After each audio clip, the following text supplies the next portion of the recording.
영접하는 자, 곧 그 이름을 믿는 자들에게는 하나님의 자녀가 되는 권세를 주셨습니다. 아멘. 우리는 예수 그리스도를 영접한 자입니다. 예수님을 영접하면 내가 구원을 받았다라고 하는 확신을 얻게 되어집니다. 네, 감정적으로 우리가 얻는 게 아니에요. 믿음으로 말미암아 구원을 받습니다. 하나님의 아들 예수 그리스도를 내가 영접합니다. 그 하나님의 아들 예수 그리스도가 나의 주인이십니다. 내 안에 오시옵소서라고 영접하게 되어진다면 그 누구든지 하나님의 자녀가 되는 권세를 얻습니다. 믿음으로 말미암아 구원을 받습니다. 자, 첫 번째로 이렇게 하나님의 말씀, 진리의 말씀으로 내가 구원을 받았구나 라고 하는 확증을 얻게 되어집니다. 첫째로 우리가 검증하는 데 있어서 하나님의 말씀이에요. 하나님의 말씀과 일치하는가 일치하지 않는가 그걸로 첫 번째로 분별을 합니다. 그런데 아무리 내가 보았다 들었다 뭐 경험을 했다 어쨌다 뭐 놀라운 뭐 신비한 막 그런 희귀한 그런 거를 경험했다. 아무리 난다 뛴다 하는 그런 경험이 있다 할지라도 진리의 말씀, 하나님의 말씀과 일치하지 않는다라고 한다면 그것은 뭐한다? 다 버린다. 예, 무조건 버립니다. 하나님의 말씀과 일치하지 않는 말씀은 없습니다. 하나님께서는 우리에게 첫 번째로 분별할 수 있는 진리의 말씀, 기록된 하나님의 말씀, 로고스의 말씀을 주셨어요. 그래서 그 말씀과 일치할 때만 우리가 분별을 합니다. 아멘. 그리고 이제 두 번째, 내가 구원을 받았다라고 하는 것을 확증하는 방법이 무엇이냐라고 한다면 내 안에 누가 오셨어요? 성령님께서 내주하고 계십니다. 보혜사 성령님, 은혜로 나를 도와주시는 스승, 그 성령님께서 내 안에 계셔요. 그 성령님께서 내 안에 계셔서 하나님의 아들, 성령님의 인도하심을 받는 자는 하나님의 아들이다 라고 하시는 그 말씀처럼 내 안에 계신 성령님께서 나를 인도해 주세요. 하나님이 기뻐하신 그 뜻 가운데 나아갈 수 있도록 하나님께서 슬퍼하시는 그 뜻 가운데는 나가지 않도록 슬퍼하시면서 근심하시는 그 성령님께서 내 안에 계셔요. 그러면 내가 아무리 죄를 짓고 싶어도 죄를 지을 수 없어요. 과거에는 내가 쉽게 죄를 지었어요. 과거에는 내가 쉽게 욕을 했어요. 하지만 내 안에 계신 성령님께서 이제는 주관하세요. 하나님의 아들, 그 하나님의 영이 나를 인도해 주세요. 나는 그걸 기뻐하지 않는다. 나는 거룩한 영이다. 그렇기 때문에 더러운 말하는 거, 더러운 생각하는 거, 그런 가증한 말을 하는 거 나는 기뻐하지 않는다. 나의 성품과 위배된다 라고 하시면서 내 안에서 근심하면서 슬퍼하세요. 그걸 내가 느끼게 되어진다라고 하는 거예요. 순종하면 내 안에 계신 성령님께서 더 이렇게 활성화되어져요. 그러나 반대로 내 안에 계신 성령님께서 말씀을 주셨는데 감동을 주셨는데 에잇! 아니야 라고 하면서 내가 그것을 거부하고 죄를 지게 되어진다 라고 한다면 내 안에 계신 성령님께서 근심하시면서 소멸되어져요. 네, 소멸되어진다. 그래서 순종하면 더 활성화되어지고 성령님의 간섭을 더 디테일하게 받게 되어지고요. 불순종하면 내가 그 성령의 하나님의 영이 소멸되어지기 때문에 이제는 분명하게 들렸던 그 음성이 잘 안 들려요. 성령님께서 아주 강하게 감동을 주셨는데 이제는 그 감동이 희미해져 버려요. 왜 그럴까요? 불순종해서 그렇다라는 거예요. 과거에는 잘 희미해서 잘 못 느꼈는데 근데 이제는 확실하게 감동을 자꾸 주셔요. 그리고 하나님께서 어떤 사인을 자꾸 주셔요. 기록된 로고스의 말씀, 이 말씀을 레마의 말씀으로 확실하게 주셔요. 왜 그럴까요? 내가 하나님의 말씀 순종했기 때문에 그렇게 되어진다 라고 하는 것입니다. 그것은요, 다른 말로요, 성장해 나아가는 거예요. 성장해 나아가요. 그래서 내가 하나님의 자녀다 라고 하면은요, 하나님의 자녀답게 이제는 새롭게 되어져요. 예수님을 구주로 영접하는 그 순간 내 안에는 기적이 일어나기 시작합니다. 네, 예수님을 영접하면 고린도서 5장 17절의 말씀처럼 그런즉 누구든지 그리스도 안에 있으면 새로운 피조물이라. 이전 것은 지나갔으니 보라 새 것이 되었도다. 이제는 나는 육에 속한 사람이 아니에요. 새 사람의 옷을 입었어요. 그리스도의 옷을 입었어요. 그렇기 때문에 나의 영혼 육이 있는데 내 영은 거듭났습니다. 하지만 안타깝게 혼은 아직, 육은 아직 예, 시간이 필요하고 성장 과정이 필요하다. 그리고 영도 계속 성장하는 과정이 필요하다. 그리스도의 장성한 분량까지 자라가는 그 과정이 필요하다라고 하는 거지요. 그러니까 영이 하나님과 교통하는 그 장소인데 영이 주님과 계속 호흡하게 되어진다면 호흡이 뭐예요? 기도. 네. 그리고 이 영이 양식을 계속 먹어요. 그게 뭐예요? 말씀. 네. 하나님의 말씀과 기도로 거룩하여 짐이라. 아멘. 그래서 우리가 영의 양식을 먹고 하나님과 호흡을 하면서 이 영이 계속 성장해 나아가지요. 그러면 이 영의 근력이 강해집니다. 진리의 말씀으로 우리가 분별이 되어져요. 아, 이것은 하나님의 선이구나. 이것은 하나님이 가증히 여기시는 악이구나. 라고 하는 것은 이렇게 큰 덩어리 정도는 분별할 수 있는 지혜를 주십니다. 분별의 은사가 없다 할지라도 이거는 기본적으로 하나님의 자녀에게 주시는 은혜입니다. 자, 그렇다라고 한다면 이제 우리가 자라가야 돼요. 자라가야 되는데 어릴 때는 아, 몰라서 못했어요. 하나님의 음성을 내가 듣고는 싶었는데 그런데 이것이 하나님의 음성인지 인간적인 음성인지 사단의 음성인지 내가 분별하기가 어려우니까 그래서 무지함으로 내가 그렇게 못했어요. 하지만 주님 내 마음 아시죠? 나는 하나님 사랑하고 하나님의 뜻 가운데 내가 죽기까지 순종하고자 하는 그 마음, 하나님 앞에 전부를 드리고자 하는 마음 주님은 아시지요? 라고 하면서 성장해 나아간다. 그런 자에게는 하나님께서 책망하지 않으세요. 영적인 아가에게 기저귀에 신뢰했다. 아무리 애쓰고 힘써도 아가는요 기저귀에 신뢰할 수밖에 없어요. 아가는 도움을 받아야 돼요. 젖병을 먹을 수밖에 없어요.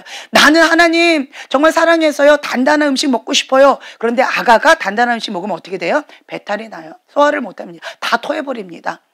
그래서 아무리 원하지만 내가 그것을 감당하지 못하기 때문에 성장 과정이 필요합니다. 그런 아가에게 하나님께서 무리하게 감당하지 못한 것을 요구하지 않습니다. 자, 그런데 우리가 잘 주님 안에서 성장을 계속 해 나가요. 그러면 하나님께서 요구하시는 분량이 이제는 조금 달라져요. 과거에는 웃어도 이쁘다, 울어도 이쁘다, 투정해도 어이구 그래 내가 너 소원 들어줄게. 작은 신음에도 응답하시고 정말 내가 주님 하면 그래 내가 여기 있다라고 하면서 친밀하게 다가오신 것처럼 느껴졌는데 어느 순간부터 주님 잘 안 들리는 것 같아요. 그리고 주님 이거 들어주세요 라고 하는데 응답이 없으셔. 아, 주님 변하셨나? 주님 마음이 변질됐나? 아니면 혹 내가 뭔가 잘못했나? 이게 헷갈리기 시작합니다. 왜 그럴까요? 내가 그만큼 성장했다는 사인이에요. 네. 자녀를 키우면 알지요.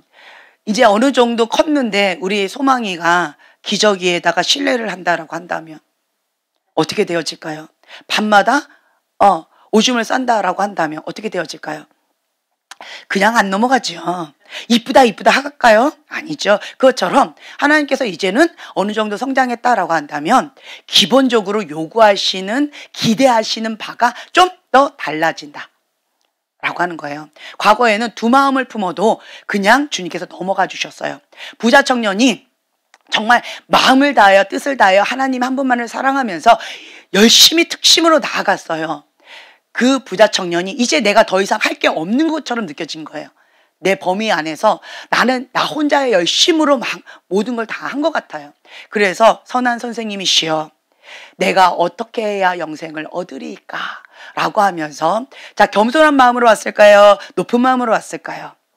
자랑하고 싶은 마음으로 왔을까요? 뭔가 배우고 싶은 마음으로 왔을까요? 네. 자, 여러분들도 아시겠죠? 근데 예수님이 모르실까요?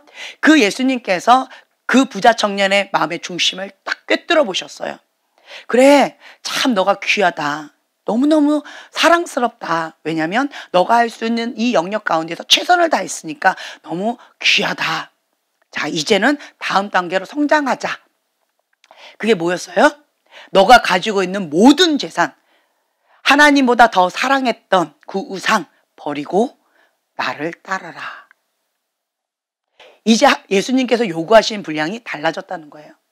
예수님을 만나면 이제 내 안에 알곡인지 쭉정인지 이게 확연하게 드러나게 되어져요.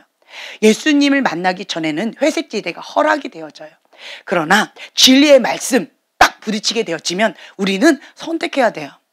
하나님보다 더 사랑했던 나의 우상이 무엇인지를 직면할 수밖에 없어요. 그전에는 내가 몰랐어요. 예수님 사랑한 거 알잖아요. 하지만 나는 뭘 더 사랑한 거예요? 재물을 더 사랑한 거예요. 하나님 나 사랑해요 라고 말은 하지만 다른 거를 더 사랑했다라고 하는 거죠. 다른 말로요, 두 마음을 품었다. 하나님 나라에는 두 마음 품은 것이 합당하다, 합당치 않다. 합당치 않다. 요구하시는 분량이 이제 달라졌어요. 그때 부자 청년이 자기의 현실을 직시할 수밖에 없었어요. 내가 두 마음을 품었구나. 내가 하나님을 사랑했지만 하나님보다 자기를 더 사랑했구나. 하나님보다 재산을 더 사랑하고 있구나. 하나님보다 세상을 더 사랑하고 있구나 라고 하는 것을 직시할 수밖에 없었다. 그 직면하는 그 시간 가운데 이 부자 청년은 심하게 갈등하고 근심하고 있었어요. 그 시간을 주님께서 기다려 주십니다. 그리고 말씀 안 하세요. 그 부자 청년이 대답할 때까지. 그런데 부자 청년은 무엇을 선택했어요? 내가 영생을 원하기는 했지만 자기 사랑, 세상 사랑, 자기 만족, 재산보다 더 원하지는 않았다. 그만큼 대가 지불하고 싶지는 않았다라고 하는 거예요. 그래서 슬피 근심하며 등을 돌려서 떠났어요. 예수님께서는요, 여러분들에게 성장하면 이렇게 요구하시는 분량이 다르다. 부자 청년에게 이걸 요구하셨는데 영적인 아가에게 이걸 요구하실까요? 아니요. 영적인 아가에게는 그냥 이쁘다예요. 기저귀에다 실내도 이쁘다. 응애 울어도 이쁘다. 그냥 옹알이에도 이쁘다. 네. 아가페의 사랑, 조건 없는 그 사랑 가운데 주님 사랑 안에서 무럭무럭 자라가게 되어져요. 그렇다고 해서 우리가 평생 영적인 아가로 살고 싶으세요? 그냥 이쁘다 그냥 하고 싶어요. 내가 원하는 거 다 주는 그 하나님 사랑, 아가페의 사랑만을 원해요. 우리 아이들이 때때로는 그러더라고요. 그때가 좋았는데. 이제는 엄마가 자꾸 매를 드네. 그때가 좋았는데. 이러면서 이제 아가짓을 자꾸 할 때가 있어요. 근데 이제 너는 아가가 아니다. 5학년이나 됐는데 이제 아가짓 하지 마라 하고 이제 매를 드는 거죠. 우리 엄마 무서워. 옛날에는 그러지 않았는데. 이제 이렇게 변해버린다라고 하는 거죠. 언제까지 우리가 영적인 아가에서 그때가 좋았는데 하고 거기서 머물까요? 아버지의 마음, 부모님의 마음이 참 근심하고 슬픈 게 어떤 줄 아세요? 그리고 또 반대로요, 부모의 마음이 자녀를 바라볼 때 언제 기쁜 줄 아세요?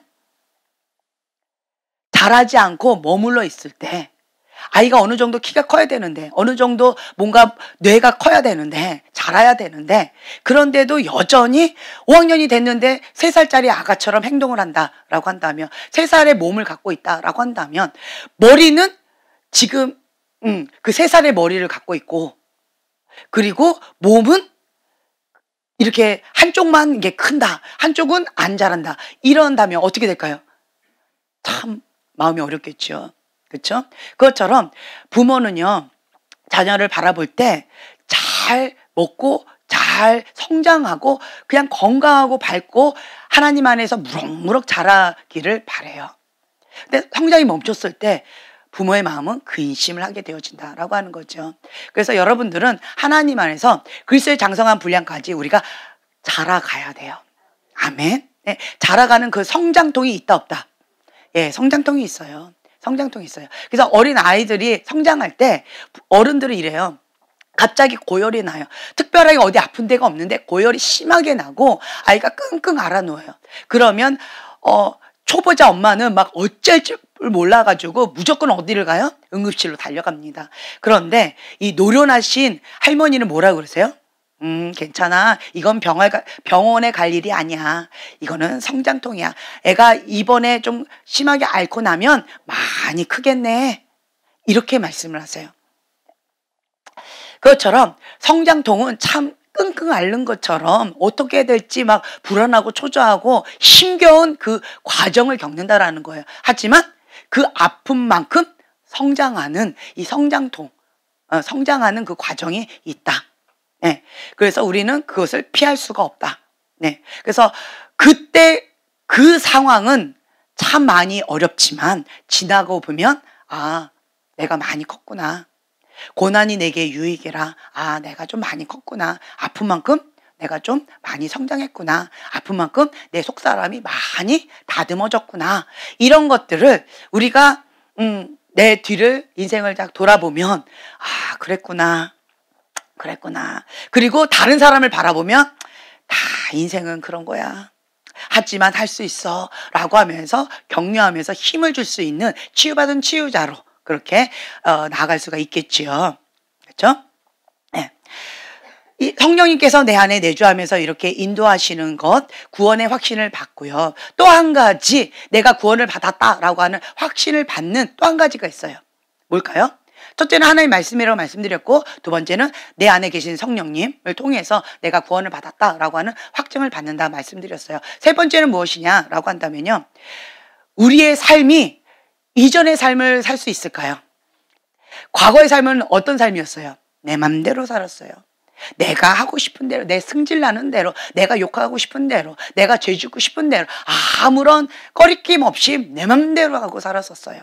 그냥 마시자, 어떤 죄 짓자 이러고 살았어요. 하지만 내 안에 계신 성령님께서 나를 인도해 주시기 때문에 이제는 그런 삶을 살 수가 없다. 네, 그래서 과거의 죄된 삶을 살아갈 수가 없다라고 하는 거죠. 자기중심적인 삶에서 이제는 무슨 중심적으로? 예수님 중심적인 삶으로 변화가 되어졌어요. 왜요? 과거에는 내가 주인이었어요. 내가 원하는 것, 자기 의가 기준이었어요. 저 사람은 착해. 누구 기준에? 내 기준에. 저 사람은 나빠. 누구 기준에? 내 기준에. 그러니까 모든 기준이 자기 의였어요. 그러나 이제는 삶이 바뀌었어요. 누가 주인이라서? 예수 그리스도께서 주인이시기 때문에 저 사람은 나빠. 왜 나빠요? 하나님의 말씀을 지키지 않으니까, 하나님을 사랑하지 않으니까, 악을 사랑하니까 저 사람은 악한 자예요. 네, 하나님의 말씀에 순종하지 않으니까. 저 사람은 선해요. 왜요? 하나님의 말씀을 사랑하니까, 하나님 말씀 가운데 죽기까지 순종하니까. 내 스타일이 아니라고 한다 할지라도 저 사람은 하나님의 기준에 선한 자예요. 귀한 분이신 거예요. 그래서 나의 삶이 이제는 변화되어진다. 네. 그래서 어떤 분들은 이렇게 고백하죠. 나는 정말 너가 이해가 안 돼. 왜 그렇게 살아? 바보같이 왜 그렇게 살아? 하고 평상시에 막 욕을 해요. 참 미련해.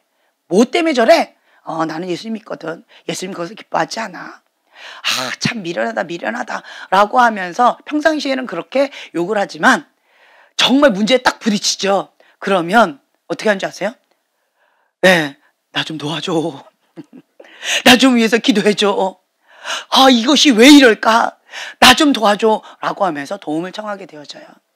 그러면서 바닥을 치게 되어지면 너가 믿는 예수님 나도 믿고 싶어.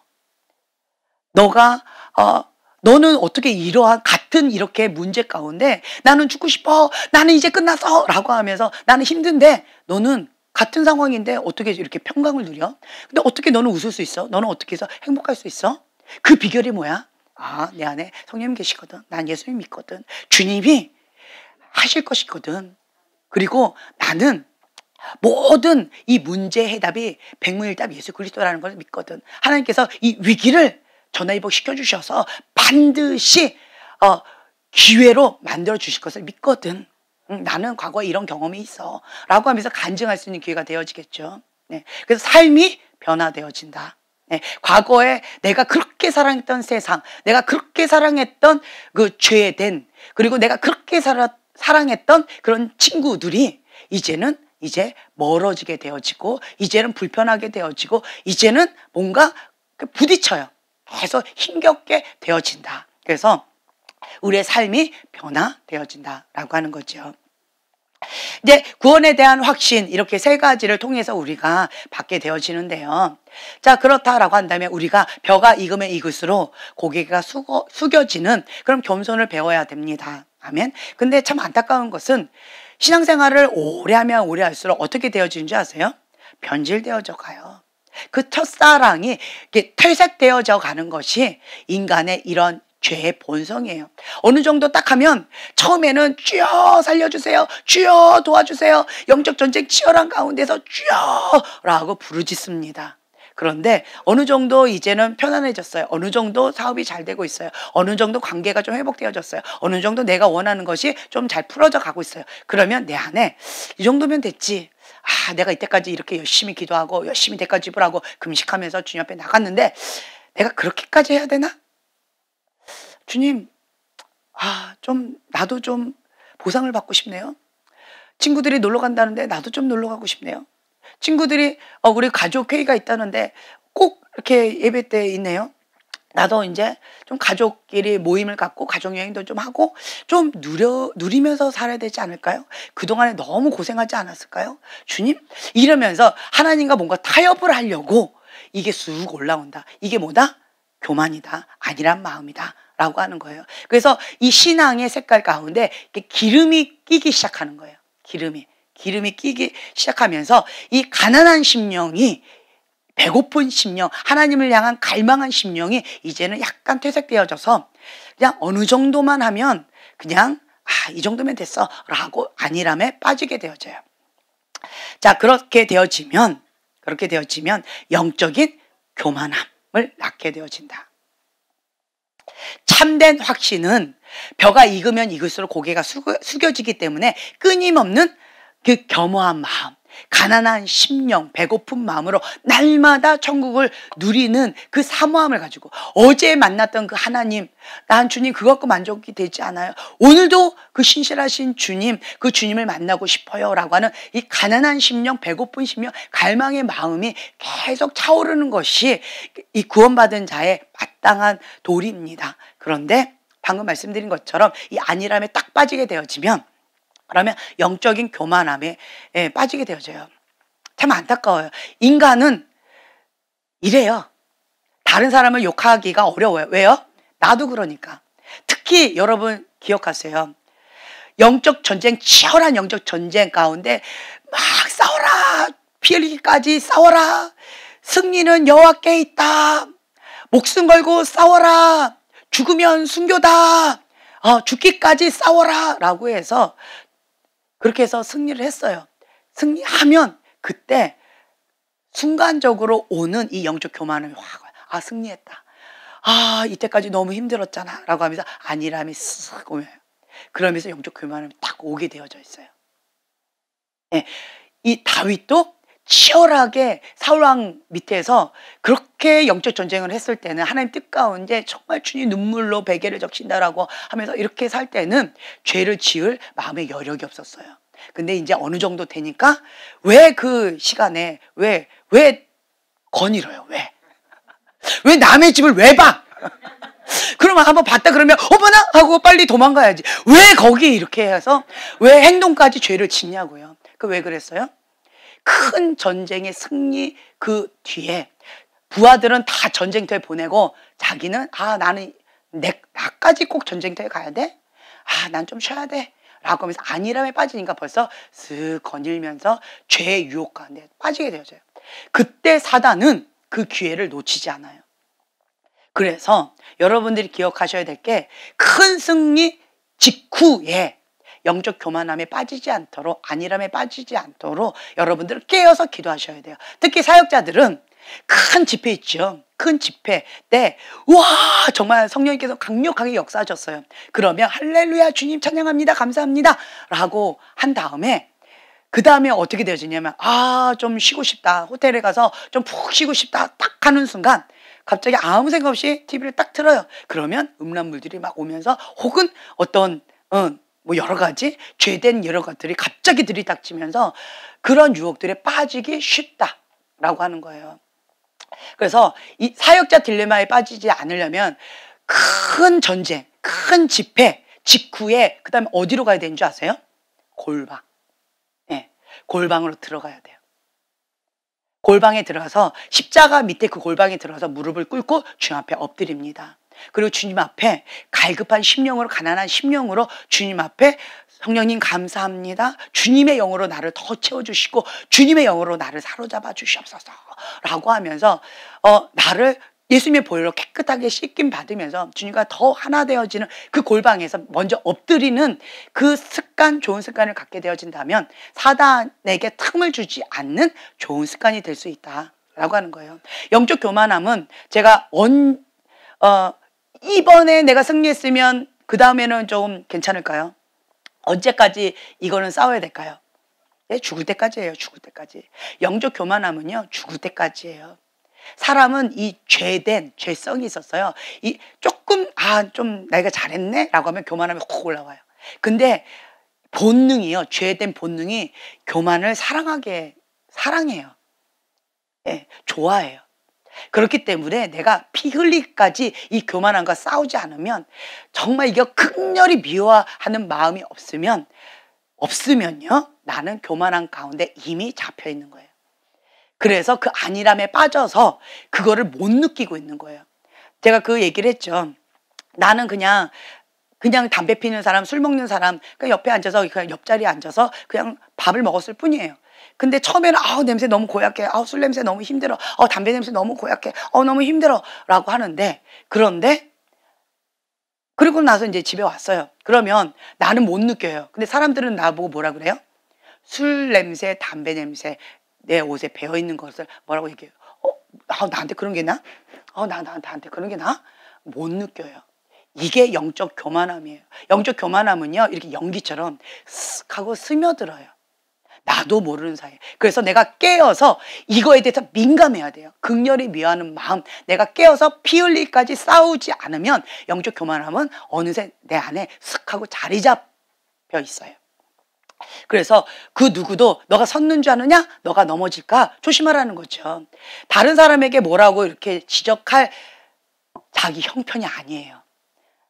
내 앞가림부터 해야 되기 때문에, 나도 깨어있지 못하면 언제든지 그렇게 될 수가 있기 때문에 평생 겸손의 겉옷을 입는 거, 내가 겸손의 겉옷을 입었는가? 라고 하면서 자기를 돌아보는 이런 시간이 중요하다라고 하는 거죠. 그래서 참된 구원의 확신을 가진 자는 항상 자기를 돌아봐요.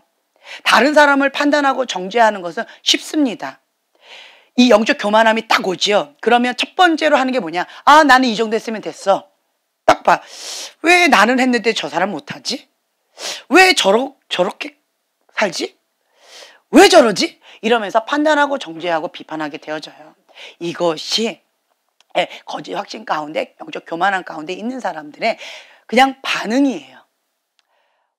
이 겸손의 거룩한 옷을 입은 사람은 내가 겸손의 겉옷을 입었는지 안 입었는지 자기를 계속 돌아보게 되어지고, 그리고 하나님의 그 성품을 바라봄의 법칙, 하나님을 바라보니까 하나님은 사랑이세요. 하나님을 바라보니까 하나님은 거룩한 분이세요. 그렇기 때문에 바라봄의 법칙에 의해서 닮아져 가게 되어져 있어요. 하나님을 바라봐요. 하나님부터 사랑이 와요. 그 사랑으로 더 갈급해져요. 더 목말라져요. 하나님, 나는 사랑을 몰라요. 하나님, 그 하나님의 사랑으로 나를 채워주세요. 다른 사람을 사랑해야 되는데 나는 사랑을 몰라요. 사랑은 어려워요. 미워하는 거 너무 쉽네요. 네, 하나님 나를 용서해 주세요. 주님 나를 좀 도와주세요. 라고 하면서 정말 주님 앞에 엎드리게 되어진다는 거예요. 다른 말로요, 하나님을 닮아져 가는 그 삶을 사모하게 되어져요. 거룩한 삶을 사모하게 되어져요. 그러다 보니까 계속 표대를 향하여서 전진해 나가게 돼요. 이 정도면 됐지라는 마음이 생길까요? 아니에요. 나 자신을 바라보고 사람을 바라보면 난 너보다 낫네? 이 정도면 됐지? 이러한 영적인 교만함이 생기는데, 하나님을 바라보고 나를 바라보세요. 어떨까요? 갈급해요. 목말라요. 주님, 나를 불쌍히 여기사. 주님의 영이 임했어요. 화로다 나여 망하게 되었도다. 나는 입술이 부정한 자인데 주님을 보였도다. 어쩌고 회개 모드로 나가게 되어진다라는 거예요. 내가 정말 전심으로 예배를 드렸는데 누구의 예배는 받으시고 내 예배는 안 받으셨어요. 내가 주님을 바라본 겸손의 겉옷을 입었을 때 주님 왜 그러셨을까? 마음이 상해요. 힘겨워요. 왜 그러시지? 마음이 어려워요. 주님 왜 그러셨어요? 라고 주님을 바라보게 되어지면 주님께서 깨닫는 은혜를 주세요. 볼 수 있는 눈, 들을 수 있는 귀를 주세요. 그래서 그랬구나. 하나님께서 이래서 그러셨구나. 내가 포인트, 하나님의 초점이 아니라 자기 기준으로 내 열심을 했구나. 하나님하고 좀 내가 많이 달랐구나. 하나님의 길, 하나님의 생각과 내 길이 많이 달랐구나. 그래서 하나님께서 내 예배를 받지 않으셨구나. 그래서 하나님께서 이렇게 하셨구나. 그걸 깨닫게 되어지면 어떤 마음이 생길까요? 회개하는 마음이 생겨져요. 그렇기 때문에 내가 하나님 앞에 회개하는 마음으로, 겸손한 마음으로 더 엎드리게 되어지고, 그리고 거룩한 생활을 더 사모하면서 나가게 되어져요. 이걸 다른 말로 선순환 되어져요. 선순환. 계속 그렇게 되어진다라고 하는 거죠. 그런데 이 영적인 교만함, 이 거짓 확신을 가진 사람들은 어떻게 되어지냐? 바리새인처럼 그렇게 되어져요. 서기관처럼 이 정도면 됐지. 그리고 영적인 교만함이 있으니까 이제 나태함에 빠지게 되어져요. 그리고 자만에 빠지게 되어져요. 그래서 다른 사람의 판단하고 정죄하고 이런 것들은 쉬운데 자기 관리를 이제 못해요. 그렇기 때문에 이 영적인 교만한 사람은 누군가가 나에게 뭐라고 지적하는 것을 굉장히 힘들어요. 나는 이 정도 했잖아. 근데 너는 그것도 못하면서 왜 나한테 이렇게 해? 라고 하면서 분노로 반응해요. 자, 분노로 반응하는 건 뭐다? 근본이 거역의 영이다, 교만이다. 거역의 영이에요. 거역의 영, 교만. 권위하고 연결되어져 있어요. 이 분노는. 그래서 왜 그래? 라고 하면서 오히려 분노로 반응해요. 누군가가 뭐라고 얘기를 해주면 그것을 나한테 지적해? 나한테 뭐라고 해? 감히? 이러면서 분노로 반응해줘요. 그래서 누군가가 나한테 교정해주거나 누군가가 나한테 가지치기를 해주거나 누군가가 나한테 부정적인 것을 뭐라고 얘기를 해주면 굉장히 불편한 마음이 있어요. 이게 뭐다? 교만이라는 거예요. 영적인 교만, 영적인 게으름, 영적인 자만. 자기를 돌아보지 않고 다른 사람 비판하고 판단하고 정죄하기 때문에 바리새인과 서기관처럼 그렇게 회칠한 무덤처럼 다른 사람하고 자꾸 이렇게 한다는 거야. 나는 너처럼 죄를 짓지 않았어. 나는 너처럼 그렇게 11조 안 내지 않았어. 나는 너처럼 그렇게 금식 안 하지 않았어. 나는 이렇게 금식도 하고 11조도 내고 이런 헌금도 하고 나는 교회 생활도 열심히 하고 나는 이렇게 써. 그런데 네가 나한테 감히 그렇게 뭐라고 해? 라고 하는 영적인 자만, 영적인 교만함이 쑥 올라온다. 그러니까 분노로 반응해요. 그렇게 되어지면 어떻게 될까요? 들을 수 있는 귀가 없어져 버려요. 들을 수 있는 귀가 없어지기 때문에 자기를 돌아볼 수 있는 마음이 없어져요. 그럼 어떻게 되어질까요? 회칠한 무덤처럼 되어져요. 왜냐? 나는 좀 괜찮은 사람인 것처럼 계속 포장을 해야 돼요. 우와, 이러한 환대를 나는 받고 싶은 거예요. 와, 잘한다. 이걸 듣고 싶은 거예요. 그런데 실상은 어때요? 아닌 거예요. 내 속사람을 보니까 내 안에 있는 영적인 자만함, 교만함, 게으름, 그리고 내 안에 있는 회칠한 무덤, 내 안에 있는 이 썩은 것들, 하나님의 말씀을 살아내려면 그 말씀을 붙잡고 기도해야 되는데 게으르니까 기도도 계속 줄고 타협하고 이러니까 난 그 말씀을 살아내지를 못해요. 근데 머리를 너무 많이 알아. 그러니까 이 갭이 너무 커. 그러니까 어떻게 해요? 나는 괜찮은 사람인 것처럼 포장이 되니까 계속 회칠하는 거예요. 계속 포장하는 거예요. 되게 두껍게 다른 사람이 나의 그 허점을 보지 못하도록 나는 괜찮은 사람이야 라고 하는 것을 계속 하려고 포장을 하다 보니까 타이틀 강조하는 사람이 있죠. 그리고 나는 이런 사람이야 라고 강조하는 사람, 그리고 다른 사람한테 어떤 것들을 잘 못 듣는 이런 사람들, 참 많이 어렵다라고 하는 거죠. 그래서 겉모양으로 만족을 해요. 서기관과 바리새인처럼 그렇게 회칠한 무덤처럼 살아가게 되어진다. 참 안타깝죠. 여러분들 서기관과 바리새인 얼마나 욕했어요? 얼마나 욕하셨어요? 어머, 회칠한 무덤이래. 독사이 자식들아! 뭐 이렇게 욕을 받았네. 어머나, 저렇게 강팍한 저런 영혼들. 예수님이 와도 예수님을 영접하지도 않고 저렇게 대적을 하고 참 저 무지한 저런 사람들 얼마나 욕하셨어요. 그런데 현대판 바리새인과 서기관이 교회 안에 많다. 왜 그래요? 영적인 자만함 때문에 그래요. 왜 그래요? 자기 자신을 성찰하지 못해서 그래요. 자기 현 주소를 직시하고 누군가가 그런 부분을 가르쳐 주거나 뭔가 이렇게 교정해 주면 어떻게 해야 돼요? 아파요, 안 아파요? 좋아요, 싫어요? 인간은 다 싫어요, 아파요, 힘들어요. 하지만 어떻게 해야 돼요? 겸손한 마음으로 정말 눈물은 피눈물처럼 아프지만 아멘 하면서 주님 앞에 아멘, 이러한 정말 심령에 토로하는 그런 상한 심령으로 주님 앞에 토로하는 기도가 나와요. 네, 주여 나를 불쌍히 여기소서. 주여 나를 긍휼을 베풀어 주시옵소서. 주님, 내가 아무리 하려고 해도 내 힘으로는 안 됩니다.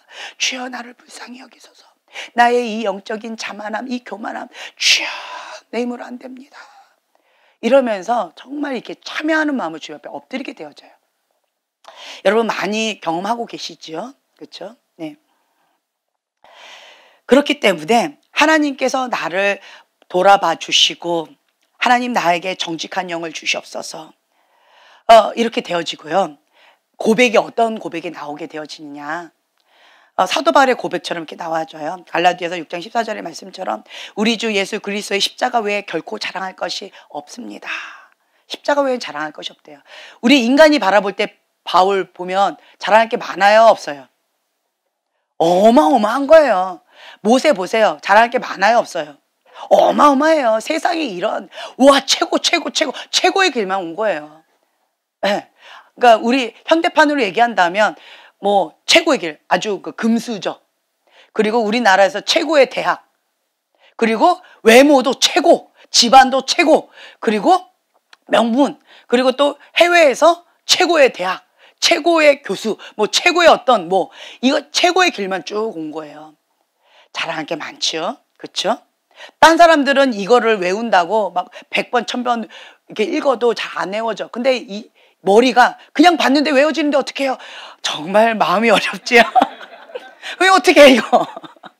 네, 이런 최고의 길만 가는, 그리고 나는 아무리 못생기고 싶어도 이 잘난 얼굴 어떻게 해? 막 이렇게 힘들어하는. 그리고 이제 나는 옷걸이가 너무 좋아, 모델이에요? 막 이렇게 하는 이런 사람들, 그렇죠? 최고의 길만 온 거예요. 잘할 게 너무 많아요. 그런데 그런 사도 바울이 뭐라고 고백해요? 나는 십자가 외에 잘할 게 없습니다. 나의 나됨은 하나님의 은혜입니다. 예, 그런 고백. 야, 정말 있으니까 저런 말을 하지. 뭐 이렇게 우리가 약간 씁쓸한 마음이 들죠. 근데 우리도 사도 바울처럼 이렇게 주님의 신앙생활을 하다 보면 인간의 이 죄성과 하나님의 영과 이 육의 소욕과 성령의 소욕이 서로 싸우는 망하게 되었도다라고 하면서 내 안에서 하나님의 법과 사단의 법이, 사망의 법이 서로 싸우는도다라고 하면서 힘겨운 싸움을 하면서 정말 절규하면서 괴수 중에 괴수입니다라고 하는 그 고백이, 사도 바울의 그 고백이 그냥 입에 발린 고백이 아니라는 거 여러분 신앙생활하면서 많이 공감하시죠? 네. 그래서 저것은 신앙생활을 하는 그런 좋은 모델. 그리고 사도 바울이 이래요. 나를 본받으라. 저는 그 얘기를 들으면서 와, 대단하다. 과연 나는 나를 본받으라. 아니면 나같이 신앙생활하지 말고 성경을 봐. 오직 예수님만 봐. 이렇게 말하고 싶지 않나요? 그렇죠? 진리를 봐. 나는 인간이야. 이렇게 나는 떠들고 다녔는데 사도 바울은 나를 본받으라. 야, 진짜 너무 대단하다. 그리고 사무엘도 이렇게 해요. 하나님 앞에 흠이 없다는 거예요. 내가 하나님 앞에 그렇게 살았다라고 하는 거예요. 와, 정말 대단하다. 그렇게 고백할 정도면 얼마나 대단할까. 그렇죠? 그런데 그러한 사람이 고백했던 것이 십자가 외에는 잘할 것이 없다. 예, 이러한 고백을 한다라는 거죠. 그러면서 시편에 이런 고백을 해요. 하나님이여 나를 살피사 내 마음을 아시며 나를 시험하사 내 뜻을 아옵소서. 내게 무슨 악한 행위가 있나 보시고 나를 영원한 길로 인도하소서. 예, 하나님의 사람이 이 시편 기자가 이렇게 고백을 합니다. 와, 저 정도면 괜찮지 않을까? 하나님 마음에 합한 자, 정말 하나님께서 다윗의 길로 갔다, 나는 축복한다. 다윗의 길로 가지 않았다, 나는 저주한다. 이렇게 축복의 어떤 이름, 대명사로 들릴 정도로. 그런데 주님, 내 마음을 살피사 나를 아시며 나를 시험하사 내 뜻을 아옵소서. 이 말은 뭐예요? 계속 하나님의 성령 가운데 나를 조명받는 거예요. 자기 자신을 계속 살피면서 주 앞에 겸손하게 엎드려 나간다라고 하는 거죠. 이 정도면 됐지가 아니라는 거예요. 네. 그래서 성장하면 성장할수록 고개를 숙이게 되어진다라고 하는 것. 그리고 표대를 향하여 나는 달려간다라고 하는 것. 하나님을 바라보게 되어지면 겸손의 겉옷을 입게 되어지고 갈급한 심령, 목마른 마음 가운데 계속 엎드리게 되어지면서 하나님의 모습 보고 나를 바라보며 계속 회개 모드로 나아가게 되어진다라고 하는 거죠. 근데 이 영적인 교만한 사람은 그것을 회피한다. 자기를 돌아보지 않고 그 말씀을 들으면 우리 꼭 그러잖아요. 그 말씀 딱 들으면 저거 이제 우리 아들이 들어야 되는데 오늘 안 왔네, 졸고 있네, 정말 막 이렇게 하는 경우 있죠. 내 남편이 들어야 되는데 막 이러면서. 그렇죠? 이게 뭐예요? 다른 사람한테 계속 적용한다라는 거죠. 다른 말로요, 영적인 교만한 사람은 자기에게 그 말씀을 직시해서 자기를 돌아보지 않고요, 회피해요. 나는 괜찮아, 이 정도만 하면 됐어, 나는 괜찮아. 그리고 그 말씀을 나한테 돌아보게끔 하지 않고 회피하고 다른 사람들 계속 비판하고 판단하고 정죄한다 라고 하는 거죠. 이것이 영적인 교만함이요, 겉모습으로 만족하는 그러한 자세다라고 하는 거예요. 자, 여러분들의 모습은 어떻습니까? 여러분들의 모습은 어때요? 회피하고 싶습니까? 뭐 별로 얘기하고 싶지 않으세요? 네.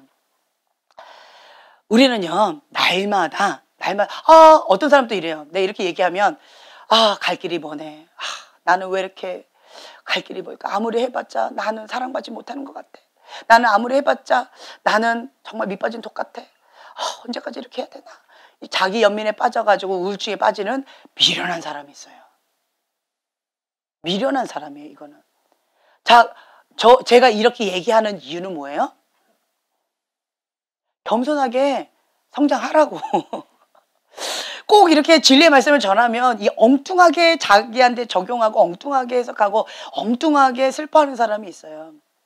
그거는 여러분들이 말씀으로 생각을 사로잡으셔야 돼요.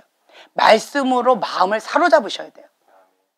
네, 그래서 말씀 암송하고 말씀을 선포하고 말씀으로 이 성경 말씀의 기초에서 나를 그 기준에 딱 해야 되는 거예요.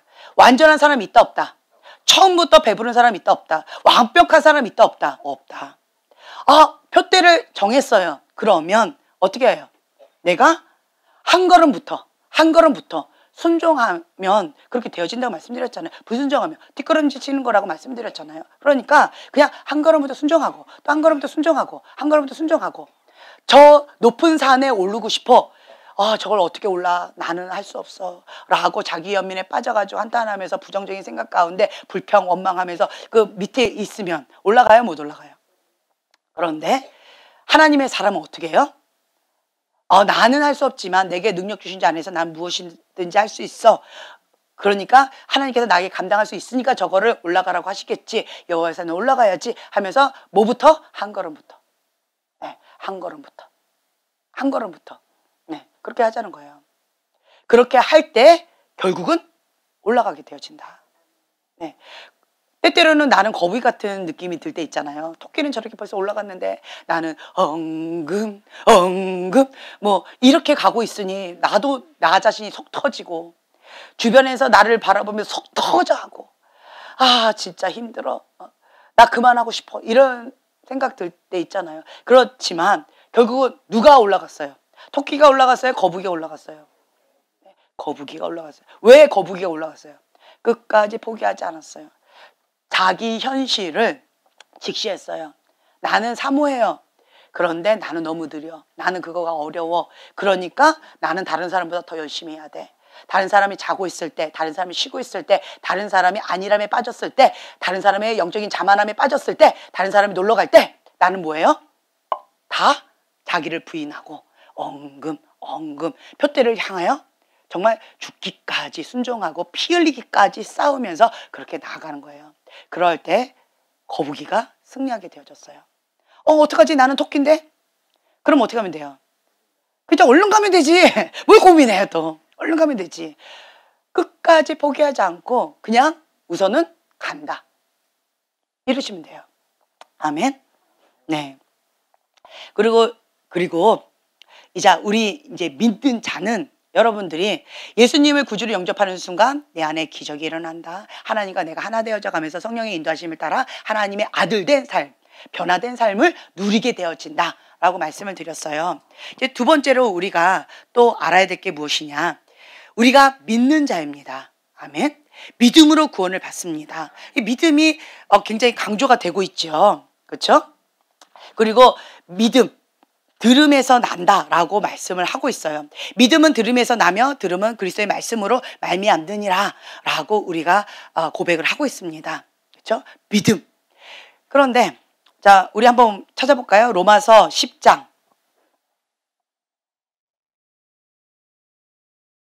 8절부터 10절까지의 말씀이에요. 로마서 10장 8절부터 10절까지의 말씀 함께 봉독하겠습니다.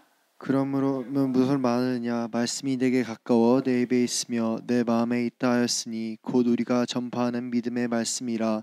내가 만일 내 입으로 예수를 주로 시인하면 또 하나님께서 그를 죽은 자 가운데서 살리신 것을 내 마음에 믿으면 구원을 받으리라. 사람이 마음으로 믿어 의에 이르고 입으로 시인하여 구원에 이르리라. 네, 아멘. 네. 믿음으로 구원에 이릅니다. 입으로 시인함으로 구원에 이릅니다. 마음으로 믿음으로 구원에 이릅니다. 자, 믿음이에요. 우리는 믿는 자입니다. 아멘. 네. 믿음은 무엇을 뜻하느냐? 이 믿음은요, 오직 하나님만 의지하고 믿는 것을 뜻합니다. 내가 의지했던 거 이제는 내려놓으라는 거예요. 내가 신뢰했던 거 이제는 내려놓으라는 거예요. 네. 그것이 쉬울까요? 어려울까요? 제가 신앙생활을 하다 보니까 이게 만만치 않더라고요. 내가 의지했던 거, 내 머리, 내가 의지했던 거, 내 스펙, 내가 의지했던 거, 내가 뭐 재물, 어떤 능력, 사람, 내가 의지했던 게 굉장히 많더라고요. 그렇죠? 그 모든 것들을 내려놓고 하나님 한 분만을 의지해라. 참 쉽지가 않아요. 예를 들면 나는 재물이 많아요. 내가 원하는 뭔가가 있어요. 내 집을 사고 싶어. 그러면 나는 그냥 가진 게 돈밖에 없어. 그렇죠? 그러면 집을 사면 되잖아요. 그냥 사면 돼. 그런데 내 가지고 있는 돈, 내 가지고 있는 스펙, 아니면 혹 난 돈이 없어. 근데 우리 빵빵한 부모님이 계셔. 혹은 내가 아는 누가 있어. 그 사람한테 손만 딱 벌리면 그냥 집 들어와. 그리고 또 뭐 재물이 들어와요.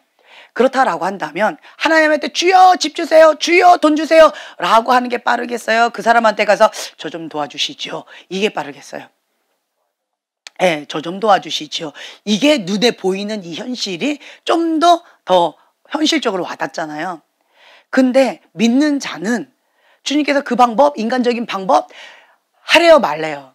하지 말래요. 첫째로 하나님, 내가 집을 원한다, 이것이 내 뜻인지 하나님의 뜻인지 이걸 먼저 구하는 거예요. 그랬을 때 내가 너무 원해. 그러면 무슨 응답이 들릴까요? 무슨 소리가 쟁쟁하게 막 올까요? 이 안에서 뭐가 막 올라올까요? 집을 사라, 집을 사라, 막 이런 소리가 막 들리는 거죠. 그렇죠? 집을 너에게 주겠노라, 막 이런 게 막 들려. 막 당장 사야 될 것 같아. 주님 어떻게 할까요? 그 사람에게 가라. 손을 벌려라. 이 소리가 들리는 것 같아. 자, 그러면 내가 너무 원하면 무슨 소리가 들려요? 내가 원하는 소리가 들려요. 그게 무슨 영이에요? 인간적인 영이에요. 인간의 영이에요. 내가 잡혀 있으면요, 하나님의 음성이 안 들려요. 그렇기 때문에 이거를 계속 비우는 작업이 참 쉽지가 않아요. 그래서 참 재밌어요. 예언사역자가 나를 향한 하나님의 음성을 못 듣는 경우 있어요. 뭐 때문에? 이렇게 욕심이 있으면, 자기 욕심이 있으면, 자기가 원하는 뭔가가 있으면 하나님의 음성 안 들려요. 내가 원하는 소리만 들려요. 그래서 그 청년들한테 물어보세요. 저 자매하고 결혼해라. 나는 응답받았습니다. 자매한테 가요. 하나님이 자매하고 나랑 결혼하래요. 나는 원하지 않아요. 근데 자매하고 결혼하래요. 한번 기도해 보세요. 이렇게 하게 돼요. 왜 그럴까요? 내가 원하니까. 그렇게 되어진다라는 거죠. 순진한 그 자매 뭐라고 할까요? 눈물을 흘리면서 나는 하나님 때문에 팔려갑니다. 그러면서 그 어린 나이에 결혼을 해가지고 막 너무 힘겨워하는 어떤 자매가 있었어요. 어떤 자매가. 예. 그래서 왜 웃으세요 그렇게? 예. 어떤 자매가 그렇게 힘들어 하더라고요. 그래서 저는 아니에요. 어떤 자매가 그러더라고요. 그래서 그러니까 자기가 너무 원하면 하나님 음성이 안 들려요. 자기가 원하는 음성 들리죠. 네. 그렇기 때문에 우리는 하나님을 믿고 하나님의 방법대로 나가야 돼요.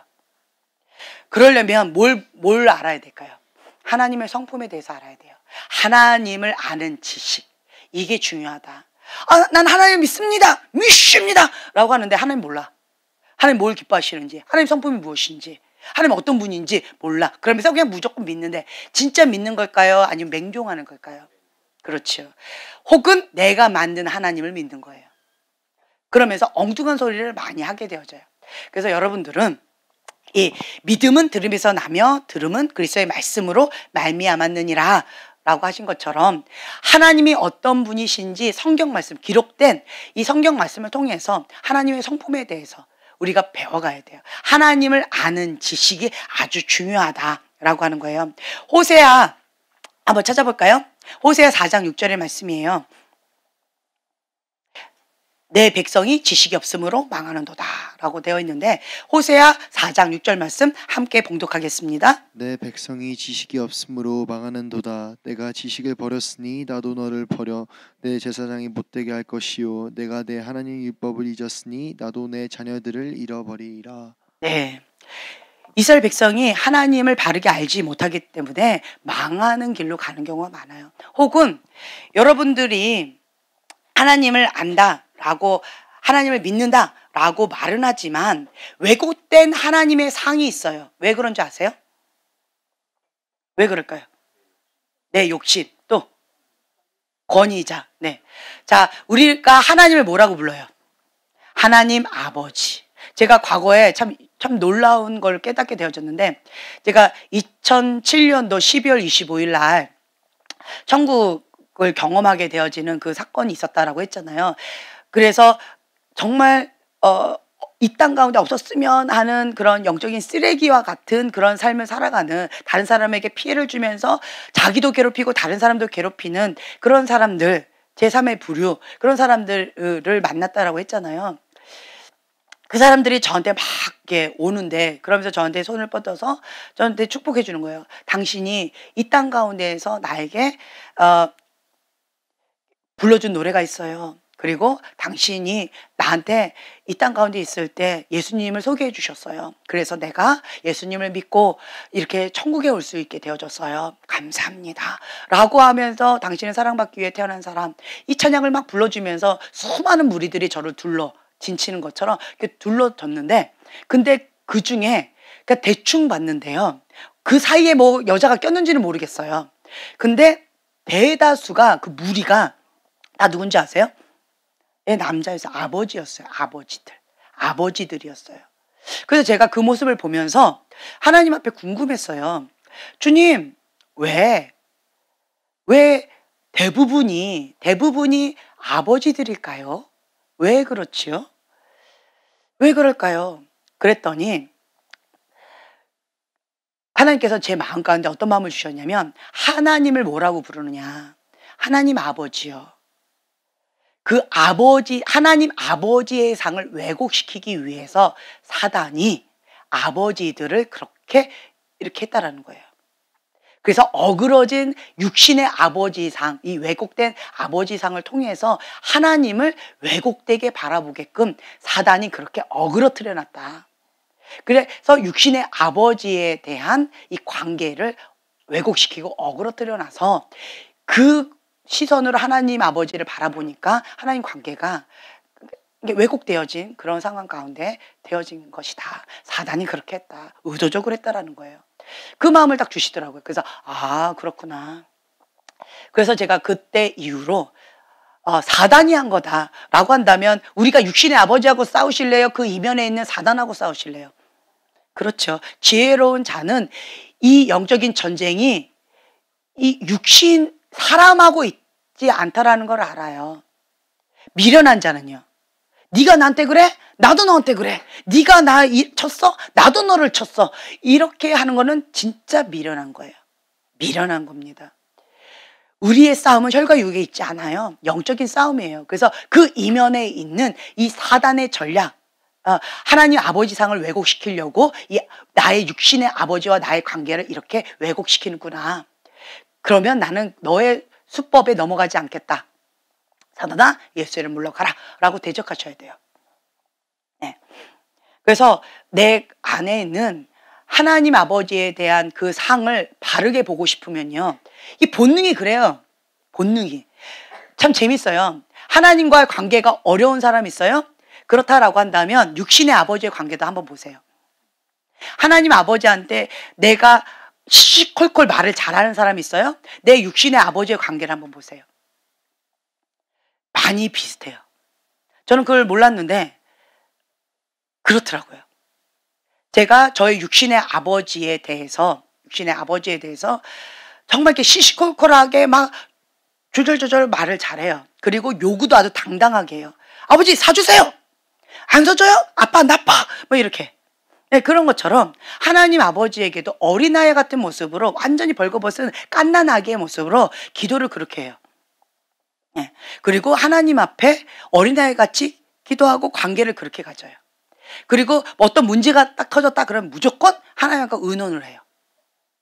네, 그런 것들이 있더라고요. 그리고 우리 아빠가 나를 무조건적으로 사랑해줬고, 아빠가 나의 든든한 백이었고, 항상 나를 사랑해줬기 때문에 하나님도 나를 정말 눈동자같이 나를 지켜보시고 나를 보호해 주시고 책임지실 것이다 라고 하는 게 무식 가운데 있어요. 근데 반대로, 이건 좋은 점이 있지만 반대로요, 하나님 아빠에 대한 왜곡된 상이 또 있어요. 육신의 아빠가 날 버리고 떠났어. 그러니까 하나님도 불안해. 하나님도 언젠가 날 버리고 떠나겠지. 못 믿겠어. 불신. 힘들어요. 예. 그러니까 어떻게 되느냐? 내가 쥐는 거예요. 하나님 왜 그래요? 난 하나님 뜻 나하고 너무 달라. 그러니까 하나님 저리 가세요. 내가 할 거예요. 자기 의가 굉장히 강했었어요. 참 쉽지 않았던 것 같아요. 자, 그렇다라고 한다면 하나님 문제예요? 내가 문제예요? 그렇죠. 내 육신의 아버지한테 상처 안 받은 사람 있어요? 내 육신의 어머니한테 상처 안 받은 사람 있어요? 없어요. 그렇다면 어떻게 해야 돼요? 사단의 전략 가운데 빠지지 마시고 어떻게 해야 되느냐? 그냥 용서하고 내가 그렇게 했던 것을 회개하고, 그리고 이 부분을 치유받으셔야 돼요.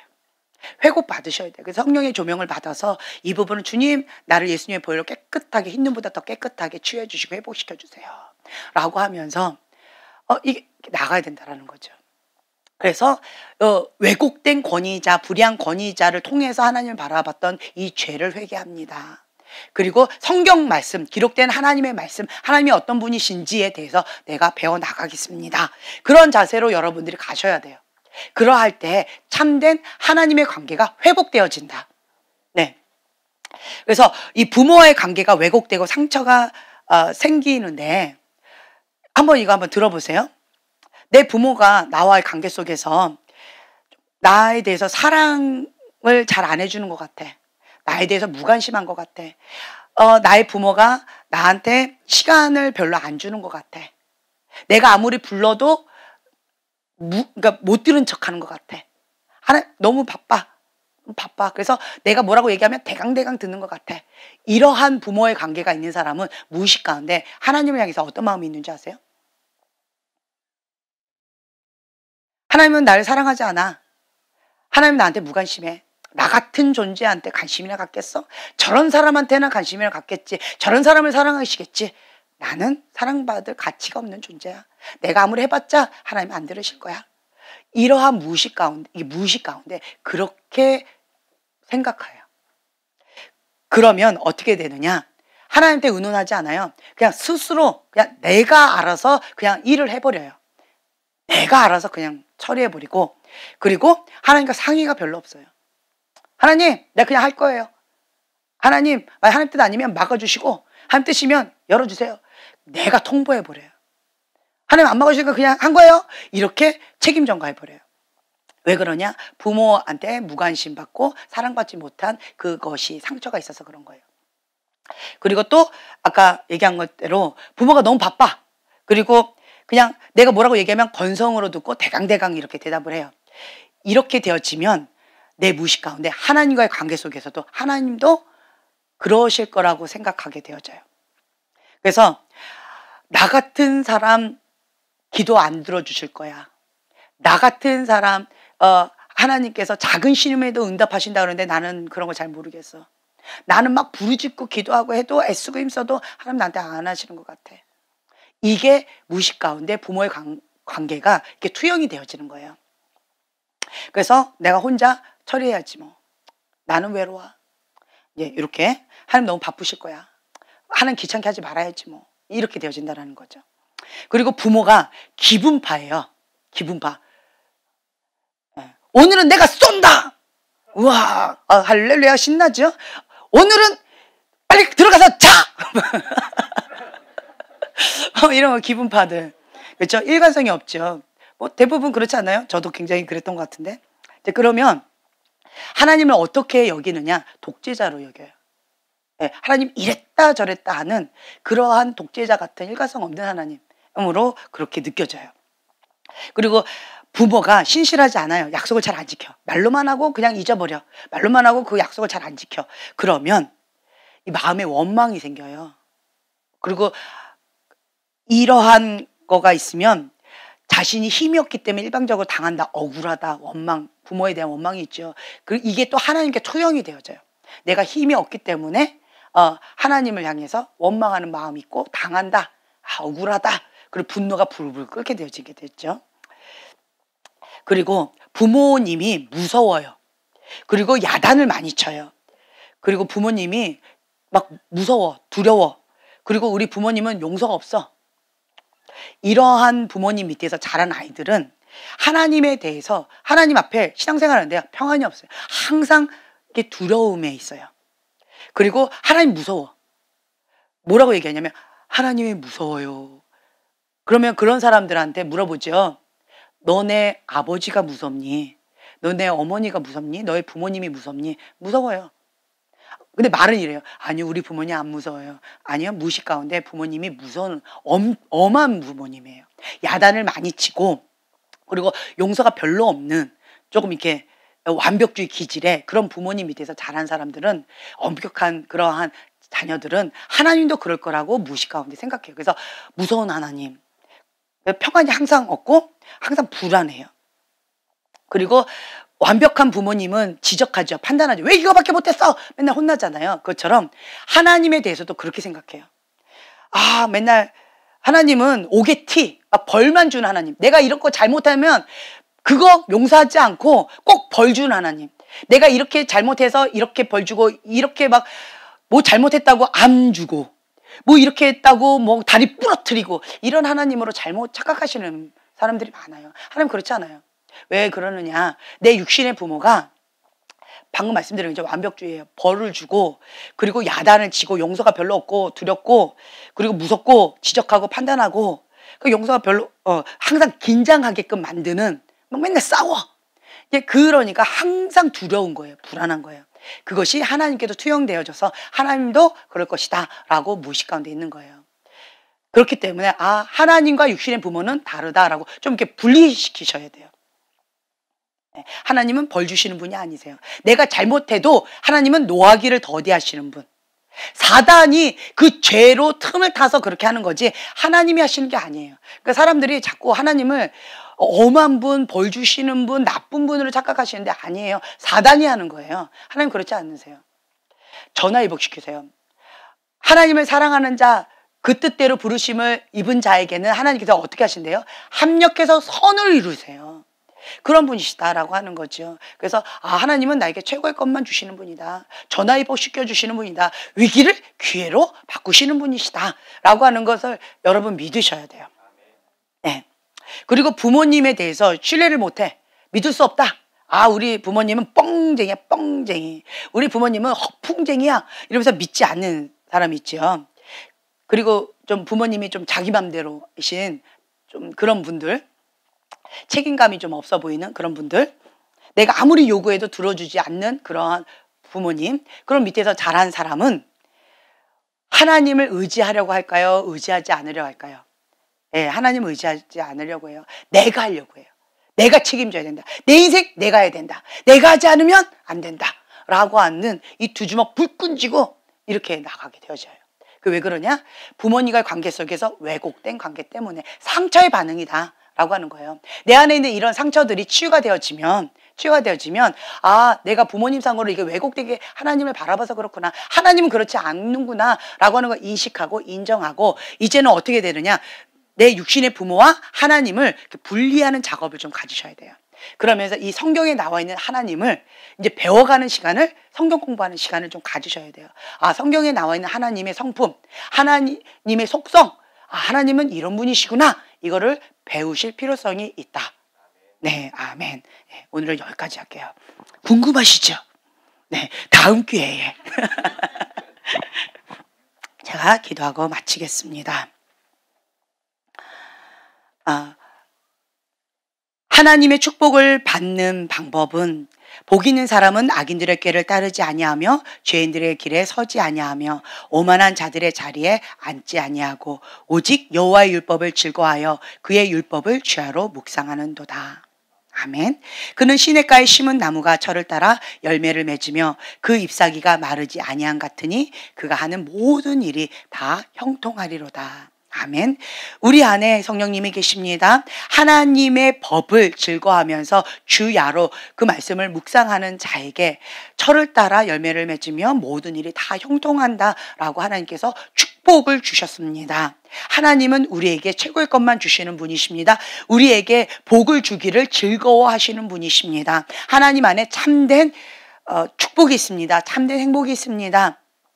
영접하는 자, 곧 그 이름을 믿는 자들에게는 하나님의 자녀가 되는 권세를 주셨습니다. 우리가 하나님의 자녀가 되는 이 권세와 하나님께서 주시고자 하는 이 축복을 이 땅 가운데 지금부터 마음껏 누릴 수 있도록 축복하여 주시옵소서. 감사드리며 예수님의 이름으로 기도합니다. 아멘.